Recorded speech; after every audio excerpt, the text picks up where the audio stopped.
ဒီနေ့တော့ကျွန်တော်တို့ကတိုရှိဘကယ်ရီယာနိုင်ဘာတာအဲကွန်အကြောင်းကိုပြောပြပေးချင်ပါတယ်။ကိုကြီးရေနိုင်ဘာတာအဲကွန်တွေကဘာကြောင့်ပိုပြီးပြုပြင်နေကူတာလဲဆိုတာပြောပြပေးပါဦး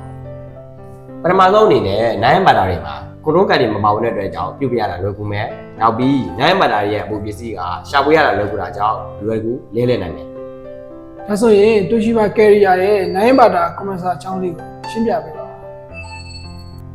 နိုင်ဘာတာရဲ့ကွန်ပရက်ဆာကစဖွင့်လိုက်တာနဲ့ဖူးလုံးနဲ့ run ပေးတာကြောင့်အခန်းတွင်းအင်းတို့ဝမြန်ပြန့်နှံ့စေတယ်။နောက်ပြီးနိုင်ဘာတာတွေမှာအလုံးလုံးနဲ့ cycle ကတ်တွေမပါဝင်တဲ့အတွက်ကြောင့်မီးရတဲ့ကြောင့်လည်းခန္ဓာရှိတယ်။အထူးသဖြင့်မီးရမှန်မှန်တဲ့နေရာမှာပို့ပြီးတော့တင့်တော်ပါတယ်။ပြောရရင်တော့နိုင်ဘာတာအဲကွန်တွေကဤပညာအရရုပ်ရှင်ပြီးတော့ပြုပြင်ရတာလွယ်ကူမယ်။အပူပစ္စည်းလည်းပေါ်မယ်အကျန်းလည်းခံတဲ့အတွက်ကြောင့်မြန်မာနိုင်ငံနဲ့အထူးကိုတင့်တော်ပါတယ်။ကိုကြီးရေခုလိုရှင်းပြပေးသွားတဲ့အတွက်ကျေးဇူးတင်တယ်ဗျာ။ဟုတ်